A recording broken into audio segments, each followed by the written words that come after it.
राम नाम रटते रहो जब तक घट में प्राण, कबहूँ दीन दयाल के भनक पड़ेगी कान। बोलो जय जय जय रघुनाथ। साधकों की जिज्ञासा है कि परमात्मा की प्राप्ति का सबसे सहज उपाय क्या है। आज की ये कहानी हमें और आपको परमात्मा प्राप्ति के सहज उपाय को प्रकट कर देगी। जय श्री हरि। पूज्य गुरुदेव के चरणों में बारंबार प्रणाम।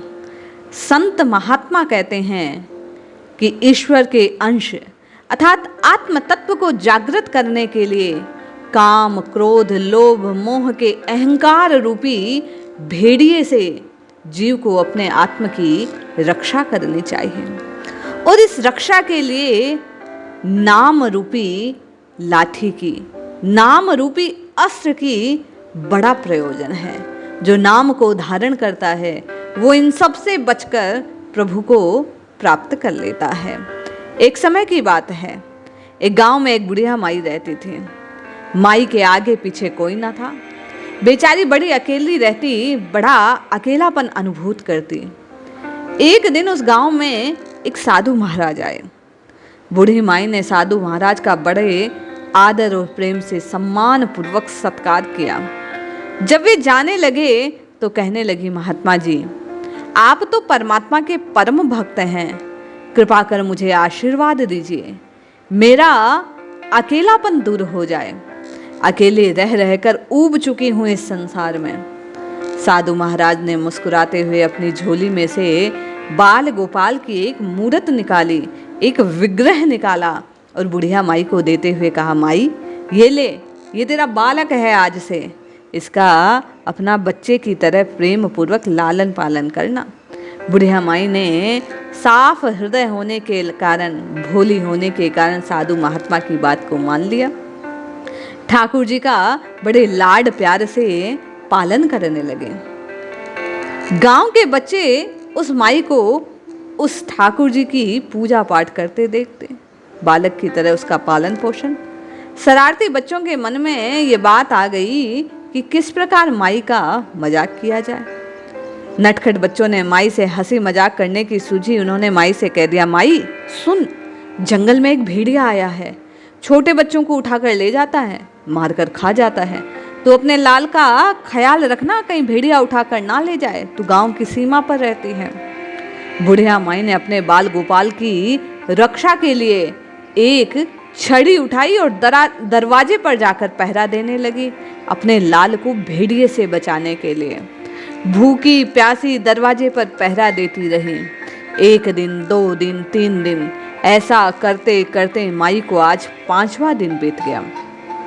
बुढ़िया माई ने अपने लाल की रक्षा के लिए 5 दिन रात लगातार बगैर पलके झपकाए भेड़िए से उसकी रक्षा के लिए पहरा देना चालू रखा। भोली भाली मैया के भाव को देखकर ठाकुर जी का हृदय पसीज गया। ठाकुर जी को मैया से प्रेम हो गया।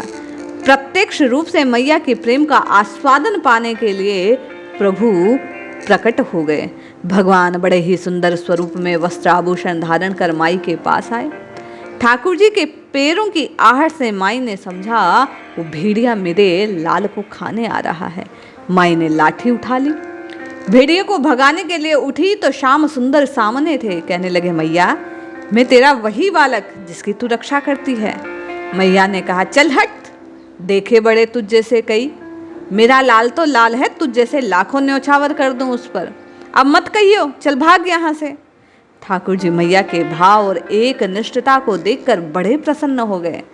अरे भोली मैया, मैं त्रिलोकीनाथ भगवान हूँ, मांग क्या चाहिए तुझे, मैं तेरी भक्ति से प्रसन्न हूँ। बुढ़िया माई ने कहा, अच्छा आप भगवान हो, मैं आपको सो प्रणाम करती हूँ।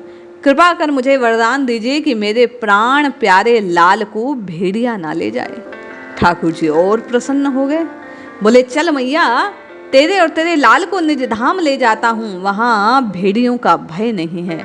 इस तरह प्रभु बुढ़िया माई को निज धाम ले गए। तभी तो कहा गया, हरि व्यापक सर्वत्र समाना, प्रेम ते प्रकट होए मैं जाना। जो प्रभु से प्रेम करता है, प्रभु उसके लिए प्रकट हो जाते हैं। बात यह है कि ईश्वरीय अंश की रक्षा काम, क्रोध, लोभ, मोह, अहंकार रूपी भेड़िए से हमें और आपको प्रतिफल करनी है। प्रतिपल इस जीव की रक्षा होनी चाहिए। और कैसे होगी, कैसे ये पवित्रता बनी रहेगी, कैसे चित्त की खटपट मिटी रहेगी, कैसे एक दिन परिश्रम करने पर प्रभु का दर्शन हो पाएगा। ये नाम रूपी लाठी के प्रहार से ही संभव है। जिस दिन नाम रूपी लाठी को हम धारण करे रहेंगे, प्रभु के चरणों में शरणागत के भाव से एक निष्ठता रहेगी, निश्चय ही उस दिन प्रभु के दर्शन हो जाएंगे, प्रभु की प्राप्ति हो जाएगी। इसीलिए संत महात्मा कहते हैं, जपिए जपिए जपिए नित्य निरंतर रघुनाथ जी के नाम को जपिए। इस नाम को पहरेदार की भांति अपनी जिह्वा पर धारण कर लीजिए, जिससे नाना प्रकार के जो आसुरी संपदाएं हैं वे भीतर प्रवेश ना कर पाए, चित्त की शुद्धि बनी रहे, शुद्ध हृदय में प्रभु का प्रेम उत्पन्न होगा और प्रेम के वशीभूत हो प्रभु स्वयं चले आएंगे। जय श्री हरि।